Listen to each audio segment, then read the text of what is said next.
بے حنفیہ دارم ملت حضرت خلیل خاک پائے غوث اعظم زیر سایہ ہر ولی۔ تمام احباب بارگاہ رسالت میں بصد عقیدت ہدیہ درود و سلام پیش کریں۔ الصلاۃ والسلام علیک یا سیدی یا رسول اللہ وعلی آلک وصحبک وسلم علیک یا شفیع المذنبین۔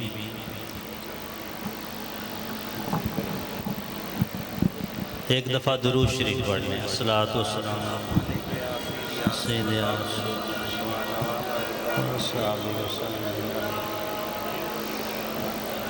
وسلم علیک یا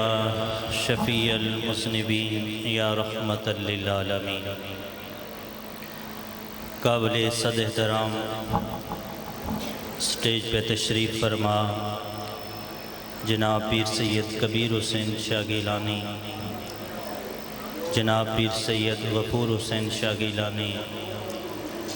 جناب پیر سید عمیر حیدر شاہ گیلانی، جناب پیر سید تنویر حسین شاہ گیلانی اور جملہ سادات کرام، صاحبزادگان، ثناخان مصطفیٰ، حاضرین و سامعین، آج ہم سب حضور قبلہ سیدی مرشدی زبدۃ العارفین قدوۃ الصالحین رئیس العاشقین حضرت پیر سید حیدر شاہ مست قلندر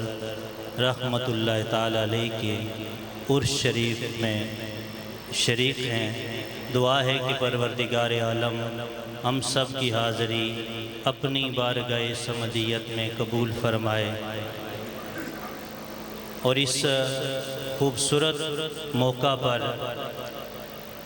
میں سمجھتا ہوں کہ اس آستانِ عالیہ کے جملہ صاحبزادگان بھی خراج تحسین کے مستحق ہیں کہ جو اتنے خوبصورت انتظامات اس عرس شریف کے اس جمع غفیر کے لیے کر رہے ہیں، اور ہر سال کی طرح موسم کی خرابی کے باوجود یہ خوبصورت انتظامات کرنے پر انہیں مبارکباد پیش کرتے ہیں۔ میں آپ کی خدمت میں صرف صاحب عرس کے بارے میں ایک دو باتیں عرض کروں گا۔ میں جب بھی علوم الاولیاء حضور قبلہ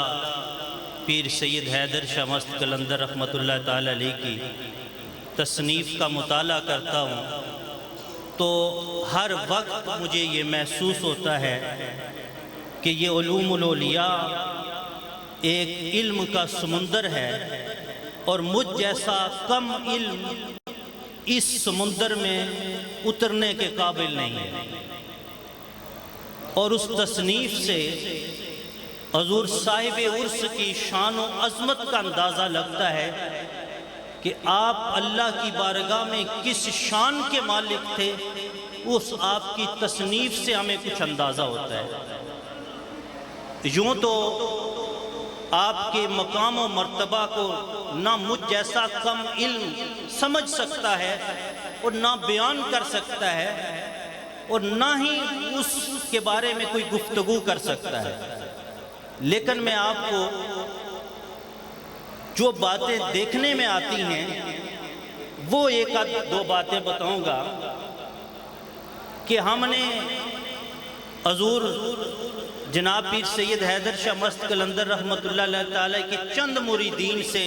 ملاقات کی ہے، لیکن جس مرید سے بھی آپ کی ملاقات کی ہے اس کو دیکھا ہے کہ وہ ایک اعلیٰ قسم کا انسان ہے، اور احساس ہوا ہے کہ جس پیر کا مرید اتنے اعلیٰ اخلاق کا مالک ہے اس پیر کی کیا شان ہوگی۔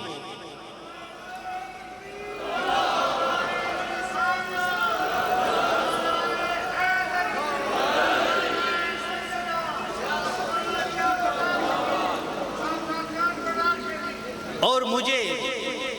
یہ احساس ہوا اس وقت جب بابا جی سرکار کے مریدین کی میں بات کر رہا ہوں کہ جب ان کے پاس بیٹھنے کا کچھ لمحے موقع ملا تو یہ احساس ہوا اور یہ سمجھ آئی کہ جس انسان نے بھی صدقے دل سے حضور قبلہ بابا جی سرکار کی خدمت میں حاضر ہو کر اپنا ہاتھ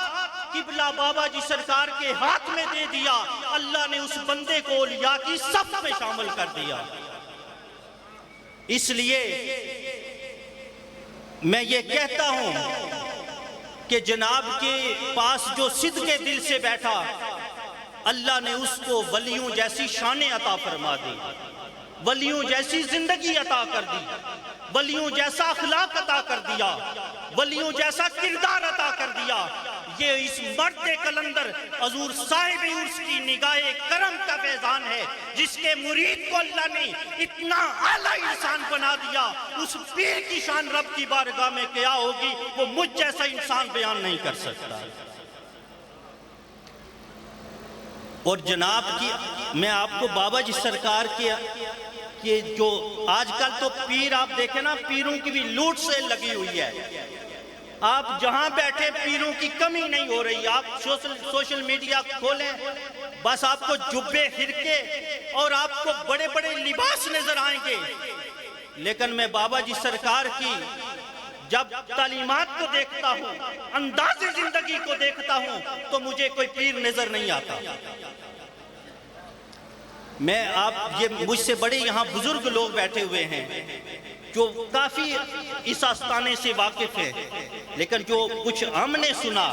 میں ایک دو باتیں آپ کو سناؤں گا۔ مثلاً تربیت کا انداز کتنا زبردست تھا کہ حضور قبلہ ایک دفعہ حجیرہ کی طرف سے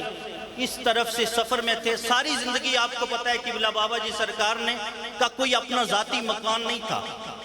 لوگوں نے پورے مکان سرکار کی خدمت میں پیش کیے، زمینیں اور جاگیریں حضور کی بارگاہ میں پیش کی، لیکن فقیر وہ ہوتا ہے۔ حضور داتا صاحب فرماتے ہیں، لوگوں اگر تم ولی کی شناخت کرنا چاہتے ہو تو ولی کی شناخت یہ ہے کہ اس کی نظر میں جس طرح مٹی کے ڈیلے کی قدر ہوتی ہے، ایسے ہی ایک سونے کے ڈیلے کی قدر بھی اتنی ہوتی ہے۔ آج کل تو پیسوں میں بھی مقابلے پیر کر رہے ہیں، دولت اور مال کو جمع کر کے اپنے آپ کو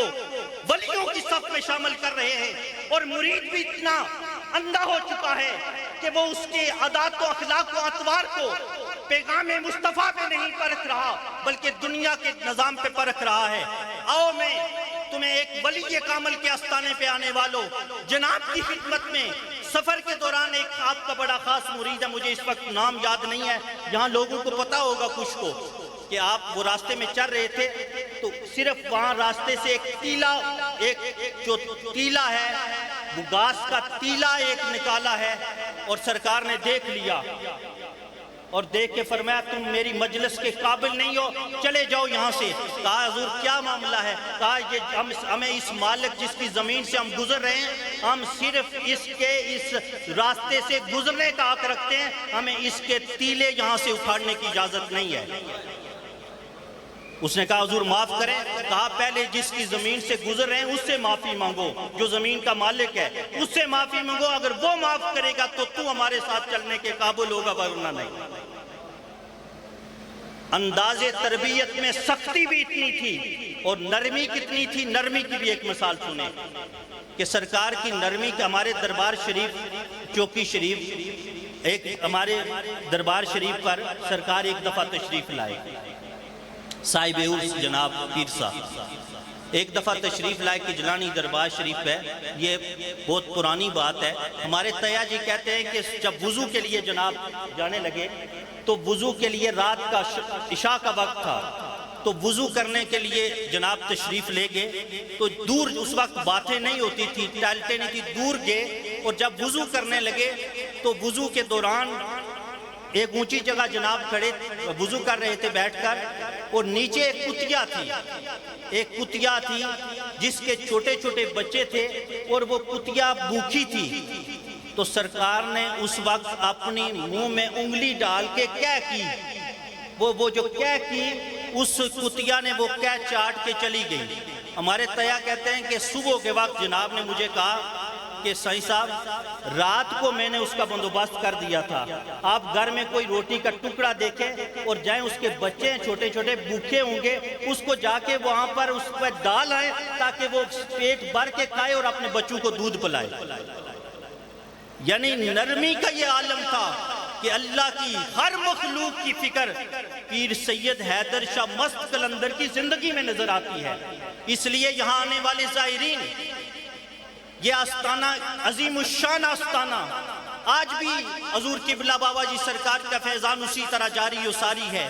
اور یہ مخلوق خدا ہر کنبہ، ہر قبیلہ، ہر برادری یہاں آ رہی ہے، سب کو عزت کی نگاہ سے دیکھا جا رہا ہے۔ اور ان صاحبزادگان کی شان یہ ہے کہ بغیر کسی پروٹوکول کے آپ دیکھیں تمام صاحبزادگان اس مخلوق خدا کی خدمت کر رہے ہیں۔ میں سمجھتا ہوں یہ بابا پیر سید حیدر شاہ مست قلندر کی نگاہ کرم کا فیضان ہے، اور انشاءاللہ اولیاء کے آستانے قیامت تک اسی طرح چمکتے دمکتے رہیں گے، اور خوش نصیب لوگ ہوں گے جو دامن صاف لے کر آئیں گے۔ میں گارنٹی سے کہتا ہوں وہ دامن بھر کے جائیں گے۔ اللہ تعالی ہم سب کی حاضری اپنی بارگاہ سمدیت میں قبول فرمائے، آمین۔